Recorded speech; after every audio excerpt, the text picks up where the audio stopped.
내비게이터 선교를 시작했던 도슨 트레트맨이 있었는데 그분이 이제 죽은 것으로 인해서 지금도 선교단체가 계속 이렇게 활동하게 된 큰 저는 자극이 이제 그분의 죽음 때문에도 그런 것 같습니다.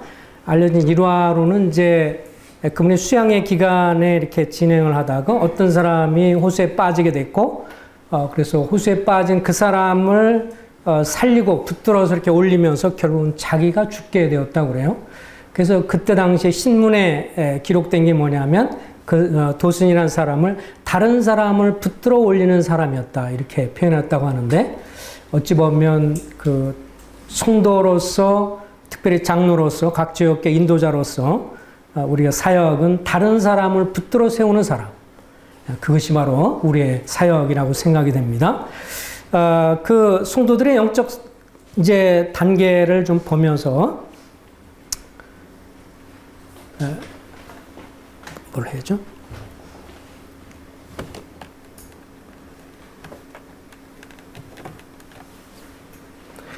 영적 단계를 과거에 도슨 그 내비게이터 선교를 시작했던 도슨 트레트맨이 있었는데 그분이 이제 죽은 것으로 인해서 지금도 선교단체가 계속 이렇게 활동하게 된 큰 저는 자극이 이제 그분의 죽음 때문에도 그런 것 같습니다. 알려진 일화로는 이제 그분의 수양의 기간에 이렇게 진행을 하다가 어떤 사람이 호수에 빠지게 됐고, 그래서 호수에 빠진 그 사람을 살리고 붙들어서 이렇게 올리면서 결국은 자기가 죽게 되었다고 그래요. 그래서 그때 당시에 신문에 기록된 게 뭐냐면 그 도슨이라는 사람을 다른 사람을 붙들어 올리는 사람이었다 이렇게 표현했다고 하는데, 어찌 보면 그 성도로서 특별히 장로로서 각 지역의 인도자로서 우리가 사역은 다른 사람을 붙들어 세우는 사람, 그것이 바로 우리의 사역이라고 생각이 됩니다. 그 성도들의 영적 이제 단계를 좀 보면서 그래서 여기에 보면 이제 요한일서 2장에 보면 초신자 어린이 단계가 나오죠. 그래서 그들은 어쨌든 그 주님의 제자 중에서 가장 주님과 친밀했던 제자 중에 하나, 주님의 품에 기대어서 어찌 보면 그 주님의 심장 소리를 들을 수 있었던 사도 요한, 그가 이제 표현했던 것이 이 요한일서 2장에 보면 어린아이가 죄사함을 받았다, 또 하나님을 아버지로 알게 된 사람이다. 그것이 바로 초신자 단계라면, 이제 청년으로 더 나아갔을 때 그는 영적으로 강한 사람이고 하나님의 말씀 안에 거하는 사람이고 흉악한 사단을 이기는 사람이 청년의 단계다. 그 다음에 아비의 단계는 태초부터 계신 이를 아는 자다라고 했는데, 생각해 보면 이 태초부터 계시니 그 하나님의 모든 경륜을 다 얘기하는 것 같습니다. 특별히 요한일서를 요한복음도 같이 사도 요한이 썼으니까 태초라는 표현을 썼던 이 사도 요한이 그 태초부터 계시니 주님에 대해서 이야기를 하면서 그분은 목자장이시고 그리고 그분은 주인이시고 안식의 주인이시고 세상의 빛이시고 선한 목자이신데, 특별히 그 요한일서 2장에 보면 그 형제를 미워하는 자마다 영생이 그 속에 거하지 아니하는 것을 너희가 아는 바라, 이런 표현을 썼죠. 그 형제를 미워하는 자마다 영생이 그 속에 거하지 아니하는 것을 너희가 아는 바라. 그래서 영생이라는 것은 성경에 좀 더 이렇게 폭넓게 쓰고 있죠. 첫 번째 영생의 의미가 이제 우리가 잘 아는 것처럼 영원한 지옥의 형벌에서 건짐을 받고 하나님의 생명 받아서 이제 하나님의 나라에 들어갔다는 의미에서 영생을 얻은 것이고, 또 하나 요한일서 1장에 보면 이제 그 아버지 하나님과 그리스도와의 사귐을 얘기하고 있고, 또 더 나아가서 이제 요한복음 17장에 보면 아버지와 그 아들 예수 그리스도를 아는 것이 영생이다. 그래서 영생이라는 의미가 이제 두 번째는 이제 그분과의 교제고, 더 나아가서 그분을 닮는 것이고, 그런 측면에서 나중에 이제 하나님의 영광까지 영생을 의미하고 있는데요.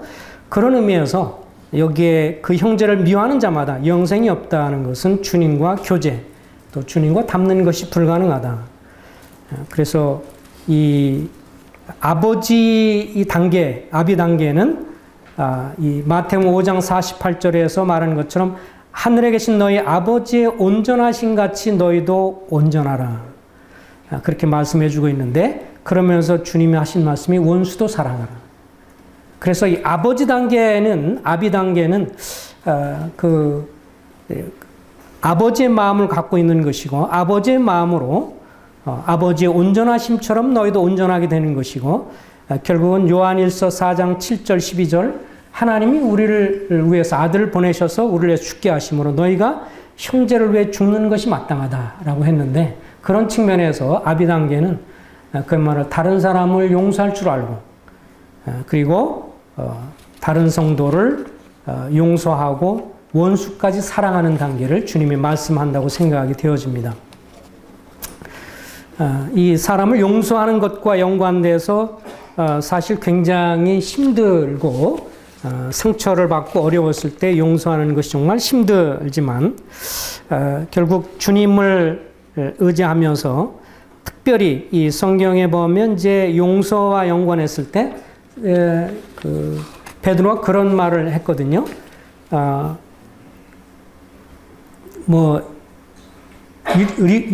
7번을 용서하면 되겠습니까? 라고 할 때 7번씩 70번을 용서하라. 다 따지면 우리가 아는 것처럼 한 490번, 77이 49, 그런데, 그렇게, 아마 베드로는 이제 내가 한 7번 정도 용서해 주면 대단한 거라고 생각했을 때, 그런 게, 제가 맞나요? 70번씩이 먼저 나와요? 7번이 먼저 나와요? 70번씩 7번을 하라 그랬으니까, 77에 49, 49번이 되는데, 예? 490번이죠. 용서해 주시기 바랍니다. 제정신인지 뭔지 제가 숫자에 약한 제가 산수에 워낙 약했습니다. 그래서 490번 정도를 용서한다고 할 때 그게 쉽지 않잖아요. 근데 그때 곧바로 다음 말씀이 뭐라고 하냐면 베드로가 주여 우리에게 믿음을 더하소서. 그래서 제가 시간 지나면서 주님 앞에서 배운 것 중에 한 가지가 뭐냐면 용서는 감정으로 하는 것이 아니라 믿음으로 하는 것이다. 그러니까 만약에 누구에 대해서 나를 상처 준 사람을 향해서 내가 용서한다고 그럴 때 그 사람을 향해서 내가 용서할 마음에 들 때까지 들면 용서해 준다 그러면 평생 가서도 용서는 못 할 수가 있다. 어떤 때 용서가 가능해요? 저에게 상처를 준 형님이나 저에게 상처를 준 어렵게 했던 사람이 어느 날 형님 무릎 꿇고 나서 지난번에 이렇게 지은 거 정말 사죄합니다. 용서해 주십시오. 이렇게 나오면 용서하겠어요? 안 하겠어요? 그 정도에도 안 하실 거예요? 이 정도 나오면 아이고 무릎 꿇고 나와서 용서해달라고 미안하다고 그러면 다 용서하잖아요. 그런데 문제는 우리에게 상처를 준 어떤 분들이 그렇게 할 가능성이 있습니까? 없습니까? 대부분이 없죠. 오히려 자기 상처받은 것만 생각하지 자기가 상처 준 생각은 잊어버리는 게 우리 사람들이기 때문에 나는 상처를 기억하고 있어도 나를 상처 준 사람은 기억 안 하기 때문에 그렇게 와서 용서해달라고 구할 일이 거의 없기 때문에 그러면 그분에 대한 용서를 하지 못하고 감정이 용서가 될 감정이 생겨서 용서한다 그러면 평생 용서를 못하게 되는데 그러면 이제 우리가 잘 아는 것처럼 마태복음에 나와 있는 주님이 가르친 기도 제목 할 때 걸리게 됩니다. 우리가 우리 죄를 사해 준 것 같이 우리 죄를 용서하시고 그러는데 내가 누구를 용서 못 했는데 용서해 달라고 말하기는 계속 껄쩍지근해지고 그러니까 그래서 베드로의 고백이 맞다.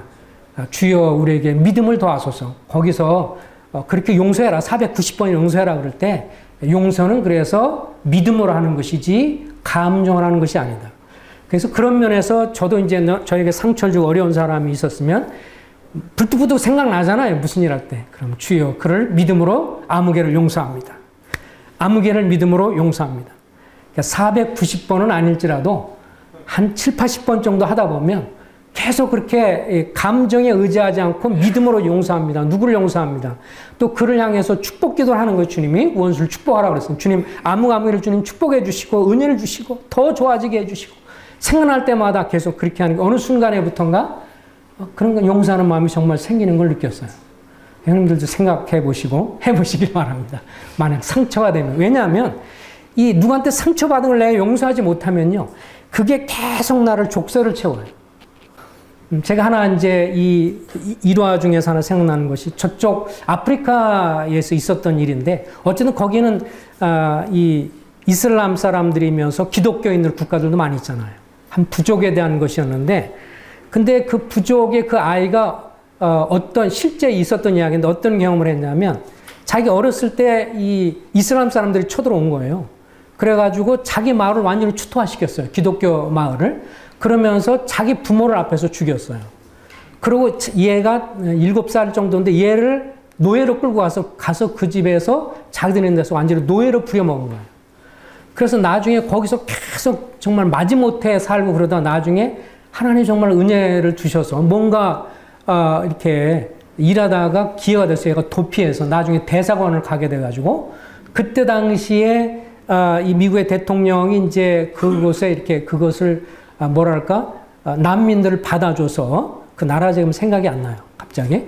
근데 그 난민을 받아줘서 결국 그 아이가 난민으로 이제 미국으로 들어가게 되는데 그거를 인터뷰를 하게 됩니다. 어떤 분이 이제 완전히 다 이제 가는 계획이 다 나왔기 때문에 그러면서 얘기를 해요. 그렇게 부모를 살해하고 앞에서 죽이고 그런 모진 고난을 세우는데 지금 어떠십니까?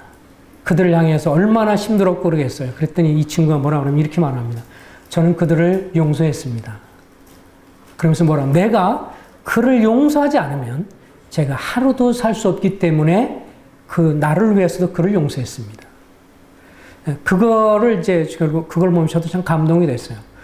그래서 우리가 누구에 대해서 내가 상처를 받았을 때 동역자들 간에 또 교회 간에 이런 면에서 이 서로 용서를 하지 못하면 그 족쇄에 채워서 누구보다도 내가 힘들기 때문에 근데 이 용서는 감정으로 되는 것은 아니기 때문에 베드로가 말했듯이 내게 믿음을 더해 주소서.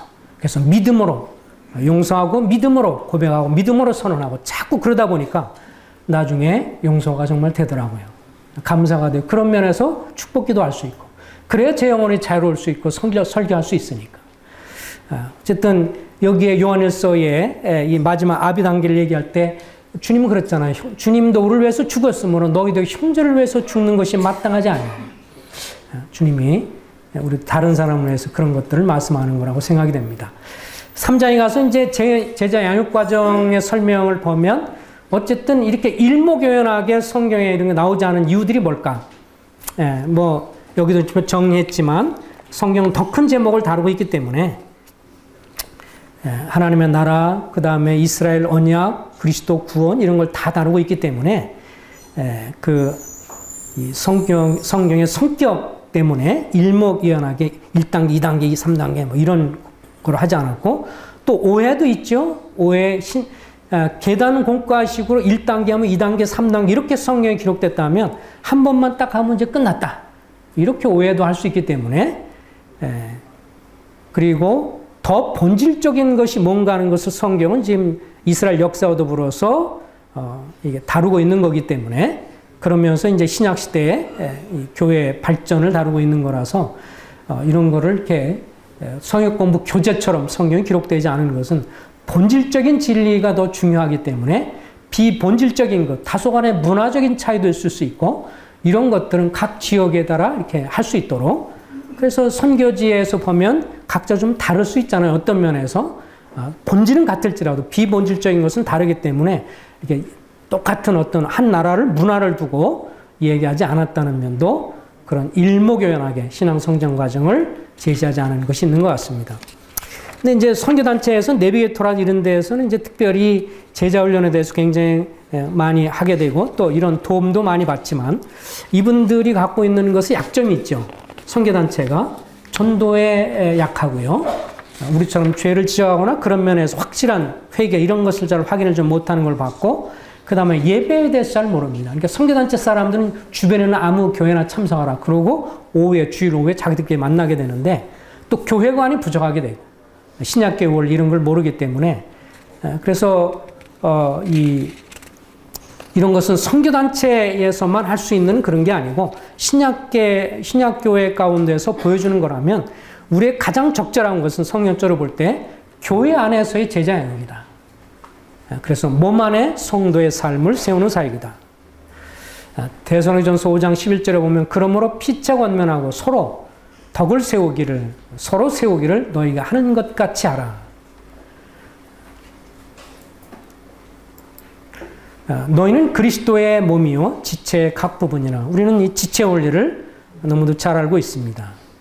그래서 이 지체 원리 속에서 너희는 그리스도의 몸이요 지체의 각 부분이기 때문에 이 선교단체라든지 이런 데에서는 이제 한 개인 중심으로 사역이 됩니다. 그리고 철저하게 계급적인 게 있죠.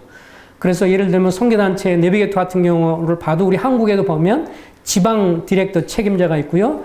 국가 한국 책임한 내셔널 디렉터가 있고요. 태평양 지역 책임자가 있고요. 전 세계 책임자가 있습니다. 이런 식으로 이제 이렇게 계급적인 사회라면 성경은 오히려 양육에 대한 원리를 얘기할 때 우리가 한 몸이고 한 지체인 것을 강조해 주기 때문에 그런 측면에서 이 예배소에서 그런 면들을 잘 강조를 해 주고 있는 것을 봅니다. 오히려 예배소 교회 같은 경우 이제 오히려 제자 양육으로서의 모습을 잘 보여주는 교회인 것을 볼 수가 있습니다. 이 사도행전의 19장에 보면 이제 사도 바울이 에베소 교회에 있으면서 에베소 교회 지역을 들어가서 그곳에서 말씀을 가르치면서 한 2년 정도 두란노 소원을 세워놓고 두란노 소원이라고 했습니다. 그렇죠? 두란노 소원이 뭐예요? 소원이? 학교죠. 그죠? 우리나라 유교식으로 해서 그래서 그 성경 구조를 좀 더 이렇게 학교라고 그랬으면 좀 말이 좀 덜 나왔을 텐데 성경학교 어디 있느냐? 두란노 소원이라는 게 학교예요. 그래서 스쿨 오브 타이르노스 영어로는 그냥 스쿨이거든요. 우리말 성경을 하면서 소원이라고 그러니까 지금 무슨 소원이 있나요? 예, 저 시골에 같은 데 가면 무슨 소원이 있지만 그 사도 바울도 두란노 학교를 세워서 거기서 2년간을 가르쳤으니까 어쨌든 그 예배소 교회에서 거기서 제자로 불렀더라 그런 표현을 하고요. 그러면서 예배소서에서도 가장 많이 이 양육에 대한 면들을 많이 이야기를 해주고 있습니다. 우리 다시 예배소 4장을 좀 같이 보겠습니다. 먼저 좀 여기를 좀 보겠습니다. 자, 예배소 4장에 보면 우리가 잘 아는 것처럼 주님 각 지역교회 은사로 주신 사람들이 있어요. 그렇죠? 누가 있습니까? 목사와 교사, 처음에 사도, 선지자, 목사와 교사가 있습니다. 목자 혹은 교사들이 있습니다. 이런 사람들을 주신 이유가 뭐라고 그랬죠? 예. 이들을 온전케 한다 그렇게 했어요. 예, 온전케 한다는 의미는 이제 몇 가지가 들어가는데 사람을 훈련한다는 의미도 있고요. 그리고 뼈가 이렇게 부러지는 뼈를 맞추다라는 뜻을 가지고 있고요. 그리고 완전히 이렇게 타락하고 부패한 것을 다시 새롭게 이렇게 회복시킨다 그런 의미를 가지고 있습니다. 어쨌든 형님들이 우리가 교회 한 장로들로서 교회 성도들을 어떻게 하냐면 온전케 하는 것. 깨진 그 뼈들을 잘 끼워 맞추고 삶이 깨어지고 고통스럽고 어려운 그런 것들을 주님의 말씀으로 세워서 그러면서 그들을 또 훈련하고 양육해서 온전케 해서 그 다음에 봉사일을 하게 하는 것이 이 목자의 책임이고 그런데 목표는 13절에 보면 그리스도의 충만한 수준, 완전한 수준을 목표로 하고 그래서 주님의 형상을 담도록 목표를 하고 그래서 우리가 주님을 바라보도록 주님을 닮아가도록 가르치는 것이고 그러면서 15절에 보면 사랑 안에서 진실을 말하고 사랑 안에서 진실을 말해야 된다고 말씀을 해주고 있습니다. 사랑 안에서 진실을 말하는 것이 정말 중요하죠. 나중에 이제 아마 오후에 우리 유형님이 이제 소그룹 중요성을 참 많이 강조하실 거고 또 그만큼 중요하기 때문에 또 말씀하실 건데요.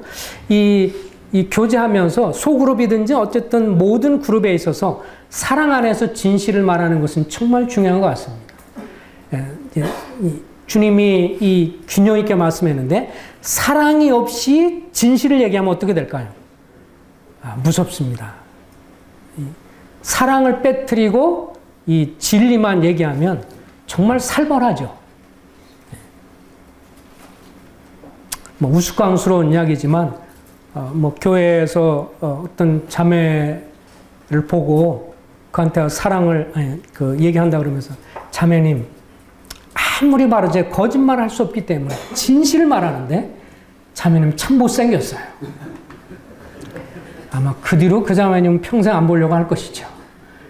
나 진실을 말했는데요. 예, 진실은 말했지만 뭐가 빠졌죠? 사랑은 빠졌습니다. 근데 또 이게 이제 이 진실은 빼뜨리고 사랑만 얘기하는데 정말 잘못하고 있고 뭐가 문제가 돼도 다 괜찮으세요. 잘하고 계세요. 이거는 사랑은 얘기하지만 진실이 빠지는 거기 때문에 주님은 진실을 얘기하되 사랑을 가지고 진실을 얘기하는 거예요. 근데 이 한 모임에서 성도들이 한 몸으로 성장하는 것은 정말 이 진실한 사랑 안에서 진실을 교제하는 것이 정말 중요한 것 같습니다. 이 성도들 간의 교제 가운데서 피상적으로 그래서 뭐 자매들 모임이 됐든 형제님들 그룹이 됐든 계속 그런 면에서 나는 문제 없어요. 저는 괜찮아요. 잘 살고 있어요. 그런 얘기는 제가 수영에 있으면서 자매 모임 도와주면서 항상 그 얘기를 했어요. 여기서 한 가지 교제하면서 절대로 쓰지 말 것. 첫 번째가 뭐냐면 저는 괜찮아요. 문제 없어요. 이 말은 절대로 하지 마세요. 뭐가 문제 없어? 속에 다 문제가 있는데 감추는 거잖아요. 그러니까 그러지 말고 나 솔직히 이게 어려워요. 나 이게 힘들어. 이렇게 말해야 진정한 교제가 되지. 사실 자기가 갈등 어려운 거 있는데 다 숨겨놓고 겉으로 저 문제 없어요. 다 괜찮아요. 그럼 피상적인 교제예요. 성경 공부를 하든지 무슨 뭐 교제를 하든지 가정 모임을 하든지 뭘 하든지 이렇게 피상적이면 사실 진보가 없습니다. 우리 삶에 변화도 없고요. 우리 몸 안에 세워져 가지도 않습니다. 이건 여기에 상처가 막 골마서 터지는데도 괜찮아 여기다 뭐 옥도 좀 말리고 막 이런 거는 마찬가지니까 사실 어려우면 어렵다고 얘기도 하고 그러면 힘들어도 힘들다고 얘기를 하고 그러면서 같이 하소연도 하고 그러면서 도움도 요청하고 오히려 이런 것들이 사랑 안에서 그러나 그것은 사랑으로 해야 되죠. 누구를 판단하고 비판하는 것이 아니라 사랑 안에서 진실을 말하는 것. 이것이 얼마나 모임에서 성장하는데 또 개인적으로 누구를 양육하는 데서도 마찬가지로 서로 진솔한 그런 교제가 정말 중요한 것을 봅니다. 양육은 그냥 노트에서 노트로 전달되는 게 아니라 삶을 나누는 거기 때문에 그렇습니다. 삶을 나누지 않는 양육 프로그램은 다 사실 실패라고 봅니다. 뭐 1단계도 하고 2단계도 하고 뭐 여러 가지 많은 단계도 하지만 사실 자기가 인도자도 내가 살아가면서 투자하고 어려운 것들을 솔직하게 고백하지 않고 또 같이 그룹 내에서도 그런 것이 진행되지 않으면 그렇게 별 지식으로 그냥 습득이 되죠. 삶의 변화는 가져오지 못하는 것 같아요. 진정한 성장은 되지 못하고요. 그러니까 진정한 성장이 있는데 거긴 서로 진솔하는 것입니다. 사랑 안에서 진실을 얘기하고 서로 분량대로 교제하는 것. 그러면서 또 앞부분으로 그래서 중요한 것 중에 한 가지가 이제 이 주님이 이제 사역을 주님이 십자가에서 죽으시고 부활하시고 승천하셔서 그 다음에 성령을 보내서 우리에게 온 다음에 이런 이제 변화들이 확실하죠. 자, 지도력에 있어서 같이 한번 읽어보겠습니다. 시작. 사도들의 지도력에서 지역계 장로들의 지도력으로 중심이 전환되었다.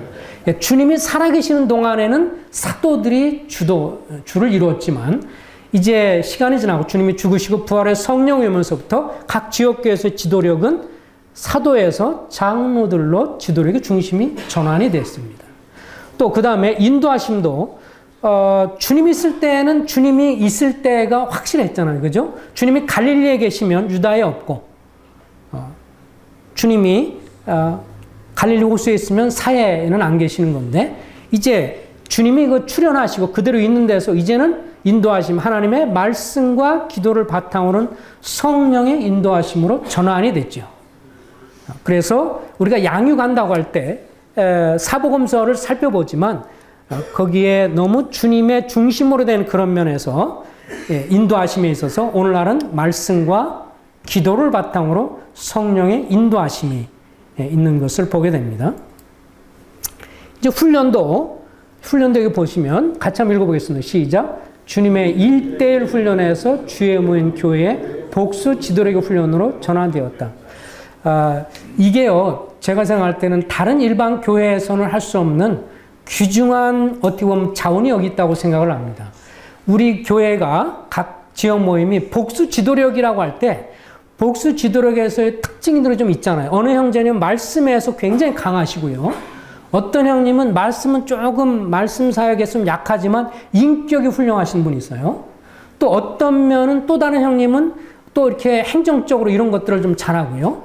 그러니까 이런 면에서 각 형제님들마다 복수 지도력, 장로리 있을지라도 다 다를 때 우리가 어떤 사람을 양육하고 도와준다고 할 때 한 형제님이 혼자 알아서 다 하는 게 아니라 서로 적절하게 그것을 분담을 해서 성경과 연관된 이런 것들을 제가 다 가르치면 그런 면을 돕고 또 인격적으로 훌륭한 형제님은 또 같이 한동안 그 형제님과 교제하게 해서 그 형제님 통해서 인격에 대한 것을 좀 더 배우고 또 다른 부분에서 또 행정 이런 것들을 잘하는 형님이 있으면 또 같이 연관해서 한 교회에서 한 혼자 일인 목차적인 어떤 이것이 우리가 아닌 걸 잘 알고 있기 때문에 이것을 그 주님이 교회로 몸으로 주셨기 때문에 그래서 말씀 사역 있는 사람만 있다 없다 이것 때문에 상실감 또 내지는 어떤 갈등 이런 거라기보다는 서로 우리가 진정으로 동역하는 의미에서 서로의 은사를 활용할 수 있도록 그래서 말씀 쪽에 강한 분은 그 형님 가르치고 또 인격 훌륭한 분은 또 인격을 좀 가르치고 그래서 한 성도 가운데 장차 차기로 이렇게 세워질 사람들에 대해서 또 이렇게 제자로서 성장해 가면서 여러 형제님들이 서로 할 수 있도록 서로가 그것을 존중해 주면 정말 아름다운 것이죠. 그죠? 이런 면에서 우리가 서로가 존중하지 못하면 갈등이 있고 어려움이 있습니다. 근데 이것은 서로가 성경에서 말하고 있는 것처럼 이제는 1:1에 주님은 1:1로 12명을 훈련했지만 우리는 주님이 아니시잖아요. 주님처럼 완벽하지도 않고요. 주님처럼 전지전능하지도 않습니다. 그러니까 한 1:1 훈련으로 성도를 돕는 것이 아니라 주임은 교회 복수력 지도 훈련으로 전환되기 때문에 각자 자기가 잘하고 있는 부분을 다른 성도를 도울 수 있도록 또 그 서로 존중해주고 세워줄 수 있도록 이런 모습들이 잘 진행이 되면 아름답다고 생각합니다. 제가 이렇게 보면서 그때 이 제자 훈련하는 것도 보면서 맥도날드 형님 같은 경우는 이제 이렇게 보면 정말 이 문학적이기도 하고요. 그 다음에 지혜가 정말 탁월하세요. 지혜가 탁월하시고 연세도 많고 그런데도 정말 많은 시적인 거라든지 그리고 또 아주 좀 말이 좀 무겁고요. 쉽게 잘하지 않습니다. 그러면서 이 설교할 때도요. 맥도날드 형님은 그냥 이렇게 탁 가지고 이렇게 별로 움직임도 없으세요. 이렇게 막 설교하는데 깁스 형님은 뭐 이랬다가 뭐 배도 뚫렸다. 배가 이렇게 많이 나왔거든요. 배를 두들기면서 막 이러면서 아주 스타일이 엄청 달라요. 근데 이제 이렇게 가만히 보면 이 양반들이 정말 서로 존중하더라고. 저는 그걸 보면서 감동이 됐어요. 사실은 이제 이렇게 나이 차이도 좀 깁슨 형님 좀 더 적고 맥도날드 형님 더 많은데도 서로 이렇게 그러면서 존중해주고 각자 갖고 있는 은사에 대해서 서로 이렇게 존중하면서 이것저것 이렇게 하고 저 형님한테는 저 형님이 잘하시니까 이런 면들에 대해서 서로가 갖고 있는 장점들을 서로 배울 수 있도록 또 그것을 이렇게 서로 인정해주는 우리 지역 모임 안에서도 서로의 장로들끼리도 이렇게 서로 존중하고 잘하는 부분은 그 형님이 하도록 서로가 다른 사람을 도울 때도 원만하게 배울 수 있는 그리고 전도에 대해서도 결국 전도에도 개인 전도 활동보다는 교회 공동체 팀이 서로 협력하는 거예요. 왜 그러냐면 한 사람이 전도할 수 있는 게 아니기 때문에 그죠? 교회 식구들이 함께 동요하고 함께 환영하고 함께 헌신하고 섬겨주고 VIP로 세워주고 그래서 같은 마음이 될 때 그 분위기를 보면서 마음이 막 녹아지고 그러면서 마음이 열리는 거니까 이거는 한 개인의 전도가 아니라 온몸의 공동체로서 식구들이 함께 연합하고 함께 동역하는 그런 것이 돼야 그래서 뭐 이렇게 탁월한 그런 전도은사가 안 계신 분이 있는 교회에서도 식구들이 많이 구원받고 이렇게 열매가 드러나는 걸 보면 꼭 그렇게 여기 말한 것처럼 한 개인 전도에 그것으로 결정되기보다는 교회 공동체 팀이 서로 협력할 때 열매가 있는 것을 보게 되고, 그리고 1인 중심의 사역에서 복수 지도력과 은사를 따른 사역으로 전환된 것을 보게 됩니다. 이것이 그 예배석 교회가 갖고 있는 가장 큰 장점이고, 오늘 신약계 원리의 어쨌든 본으로서 우리가 성도 양육을 하면서 깊이 묵상해야 할 그런 내용이라고 생각이 되어집니다. 여기 자료에 이렇게 있으니까요. 참조해 보시기 바랍니다. 제3는 사역의 비전 그런 면에서 뭐 1차적으로는 디모데후서에 있는 말씀 우리가 잘 알고 있죠.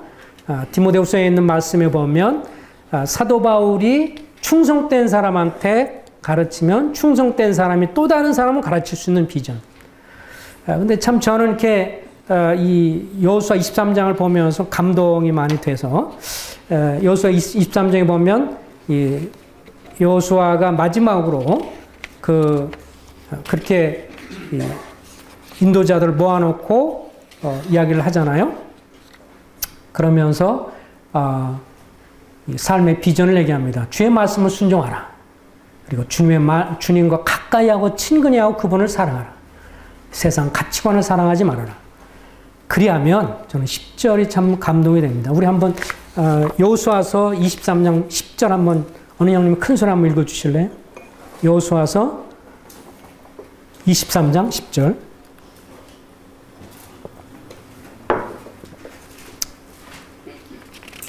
한번 읽어주시겠습니까?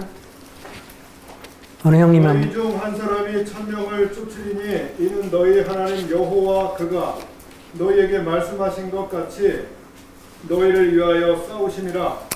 예, 참 감동이 되는 말씀이죠.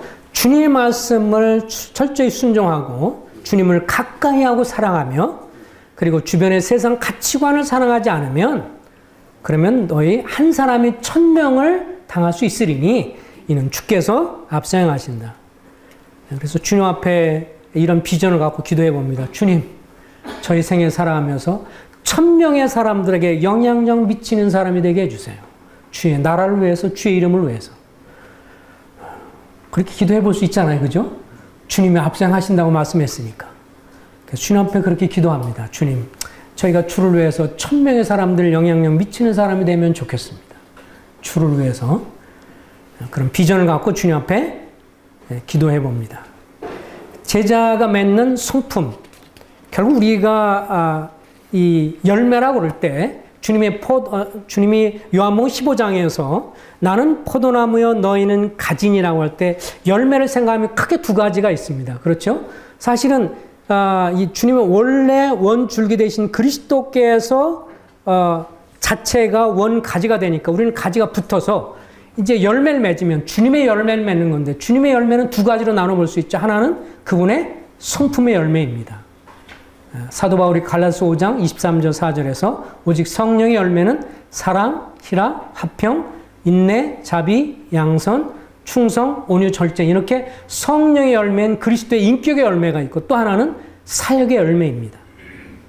다른 사람을 긍휼히 여기고 가서 복음을 전하고 가서 세워주고 격려하고 그래서 말씀으로 세워주고 그래서 이런 열매를 주님이 우리의 삶에서 계속 맺기를 원하신 걸 보는데 우리가 과거에는 사단의 형상의 열매를 맺었잖아요. 온갖 악행, 미움, 시기, 질투, 분노, 싸움 이런 온갖 악행의 열매를 맺던 자들을 주님이 변화시켜 주셔서 이제 우리를 계속 주님의 형상을 맺도록 하는 사람이기 때문에 우리가 계속해서 주님의 형상을 따라서 변화될 수 있도록 그렇게 주님이 인도해 가심을 알고 어쨌든 그런 면에서 우리는 지금도 한 걸음 한 걸음 계속 배워가고 주님 안에서 형상을 빚어가는 거라고 생각이 되어집니다. 만약 우리의 삶을 통해서 주님을 섬겨하는 과정 통해서 다른 사람이 우리를 통해 주님을 조금이라도 볼 수만 있다면 그게 사역의 성공이 아니겠는가. 사실 뭐 전에도 얘기했지만 그런 과정이 정말 힘들었었거든요. 교회에서 이제 좀 일찍 물러나게 된 형제들을 어쨌든 있게 하기 위해서 물러날 수밖에 없는 이거 뭐 잘했다는 것도 아니고요. 각 지역교마다 특성이 있으니까요. 그런 고통스러운 일이었지만 그러나 우리가 함께 공동으로 책임지고 이렇게 해야 될 것 같아서 어렵지만 그렇게 하게 됐는데, 그러고 나서 이제 최근 들어서 한두 달 전에 어떤 형제가 수영교회 형제가 찾아왔어요. 집사급인 형제가 찾아와서 식사를 사주고 싶다 그러면서 자매랑 같이 해서 가족이랑 식사하면서, 그래서 형제가 얘기하면서 격려를 해주더라고요. 형제가 한마디 그렇게 하죠. 형님, 저도 여러 교회를 방문했었고 이런저런 교회를 많이 봤습니다. 그래서 다툼이 있었고 어려움도 많이 있는 걸 봤었는데, 수영교회 몇 년 있으면서 힘든 과정이 돼서 앞선 형제님들이 일을 처리하는 것을 통해서 많은 격려가 되고 감사가 됐습니다. 이제 그 얘기를 하면서 이렇게 얘기하더라고요. 굳이 다 그렇게 책임을 지지 않으셔도 되는데, 이렇게 책임지는 걸 통해서 오히려 형님이 내려가시고 나서 수영교회에 큰 변화가 있습니다. 무슨 변화야? 더 이상 형제들 모임하면서 싸움 소리 없어요, 형님. 그리고 더 이상 큰 목소리 내는 사람 아무도 없어요. 왜냐하면 형제님들이 그렇게 책임을 지고 뒤로 물러나셔서 오히려 그걸 보면서 더 이상 자기가 여러 교회를 봤을 때 서로 앞선 형님은 젊은 사람 비난하고 젊은 사람은 우리 사람 비난하고 그게 끊임이 없는데, 형님들 그렇게 함으로 이제 다 끝났어요. 그러면서 이제 완전히 다시 새롭게 시작할 수 있는 것 같아요. 그러면서 형제가 눈물을 흘리더라고요. 그러면서 한마디 하는 게 격려됐습니다. 주님이 가신 길이잖아요. 형님 그 모습에서 그런 것이 보였어요. 저는 이제 그만둬도 그러다 한마디, 그래서 내가 그렇게 봤으면 다음엔 형제가 그렇게 해. 저는 지금 저가 도왔던 형제 중에서 한 사람이라도 그런 사람이 있으면 감사할 일이잖아요. 적어도 우리의 삶 속에서 정말 사단의 모습이 아니라 주의 모습을 정말 10분의 1이라도 100분의 1이라도 1000분의 1이라도 조금만 볼 수 있다면, 주의 형상을 조금만 볼 수 있다면 그것으로 인해서도 그 말 들으면서 마음에 눈물이 났어요. 그래서 적어도 그렇게 보는 형제가 있구나. 그러면서 형제가 격려하면서 그런 말 할 때, 그래 일꾼이니까 형제가 앞으로 이제 섬겨. 감사가 됐습니다. 어쨌든 주님이 허락해 주셔서 우리가 한 사람이라도 주의 형상을 닮아가는 데 있어서 그런 모습이 됐으면 하는 마음이 간절합니다. 이 부분은 이제 우리 형님이, 유 형님이 전문가이시기 때문에 소그룹 인도 이런 거에 대해서 이따 후에 쭉 할 것이고, 그래서 그동안 했던 거 이거 잠깐만 좀 보여주시고 마치려고 합니다. 그 수정교회에서 했던 거하고 이제 앞으로 여기 평택중앙교회에서 이제 앞으로 하게 되면서 해야 될 그런 면에서 그냥 이 참조로 볼 수 있는 거는, 어떤 사람이 구원받고 나면 성장하고 제자로서 사역자로 계속 이렇게 자라가는 과정에 있어서 어쨌든 주님은 이 골로새 교회에서 각 사람을 권하고 가르치고, 그래서 주님 안에서 완전한 자로 세우는 것이기 때문에 그 안에 뿌리를 박은 대로 믿음에 굳게 서서 감사함을 넘치게 하는 거기 때문에, 그래서 이 목표를 이제 양육하는 목표를 생각해 보면 소목자들, 장로가 아니라 조그만 소그룹을 인도하는 소목자로서 양성하고 세우는, 또 소그룹 인도자하는 걸 위해서 이런 양육 프로그램들을 진행을 할 때 기본적인 단계는 이제 새 신자들이 하나님에 대한 견고한 믿음을 갖고 승리하는 신앙생활을 하도록 돕는, 훈련하는 과정이고, 그러면서 이 일에 있어서 우리가 뭐 볼 수 있는 그런 교재들은 자연스럽게 입문 기초, 그 다음에 전도출판사에서 이런 기본적인, 그러니까 이런 제가 지금 말씀드린 이런 교재들은요 다양하게 활용하시면 좋겠다고 생각합니다. 그래서 성경 기본 진리라든지 이런 책들은 참 다 좋은 책들이기 때문에 이런 걸 활용해서 가장 기본적인, 그리고 아까 경건의 시간을 이제 강조하면서 두 번째로 성장 과정은 그리스도인들이 주님을 경험하는 삶을 살면서 주의 성품을 배우고 주의 성품 균형 잡힌 신앙생활을 하도록 돕는 과정이죠. 서로 주 안에서 지체인 것을 강조하면서 또 뿌린 대로 거두는 삶인 것을 얘기하면서 활용할 수 있는 교재들이 성장, 완성편 이런 교재들입니다. 이 깁슨 형님의 교재에 대해서 그때 제가 그렇게 같이 형님한테 물어보면서 좀 한국 사람이 어려워합니다. 제가 그렇게 했더니 형님이 그러더라고요. 내가 또 50세 정도 썼는데 지금 썼으면 좀 더 쉽게 썼을 텐데, 그러면서 내가 만약에 형제라면 한국에서는 좀 더 이렇게 쉽게 활용해도 좋다. 그래서 저는 이제 이걸 어떻게 지금 이 평택중앙에서 하느냐면 이런 교재를 지금도 하고 있는데요. 어떤 식으로 하냐면 처음에는 그 본문 내용만 읽도록 합니다. 한 주 동안은. 본문 읽어오고 그 읽은 내용 갖고 서로 논의하고 질문도 하고 읽은 내용 갖고 어떻게 느꼈는지 하고 그 다음에 복수 및 질문은 또 한 줄을 또 해요. 그러면서 돌아가면서 읽고 답 따르면서 그 중에서 핵심이 되고 중요하다 싶은 것 갖고 좀 더 깊이 이야기를 합니다. 어쨌든 중요한 것은요. 빨리빨리 나가려고 하는 것보다는 좀 더 깊이 자꾸 이렇게 숙고할 수 있도록. 그래서 뭐 한 과 갖고 2주 할 수도 있고요. 정 원하면 3주 하셔도 좋고요. 저는 형님들한테 어떤 말씀 드리고 싶냐면 하다가 중단하지 마세요. 지금 이 교재를 다 하다가 대부분들이 힘들고 어렵다고 그만두시는 분들이 많아요. 근데 우리 유인관 형제는 그때 이런 말씀 했는데 자기도 교재를 써보려고 막 썼는데 가만히 봐도 기습신형님이 정말 잘 썼어. 그 교재를 만드시려고 했더니 형님이 그런 얘기 했는데 아무리 봐도 교재 잘 썼어요. 근데 그 내용만 착시 읽어도 사실 성도들이 양육되는 도움이 많이 돼요. 그래서 어쨌든 시작하면요. 중단하지 말고 꾸준히 하시면 승산이 있습니다. 적어도 이것이 테두리가 되기 때문에 이 과정을 꾸준히 하시게 되면 도움이 많이 되는 걸 봅니다. 하나님의 숲을 거닌다는 것은 하나님의 성품에 대한 것들을 배우는 건데 교재 괜찮아요. 추천해 올 만하고요.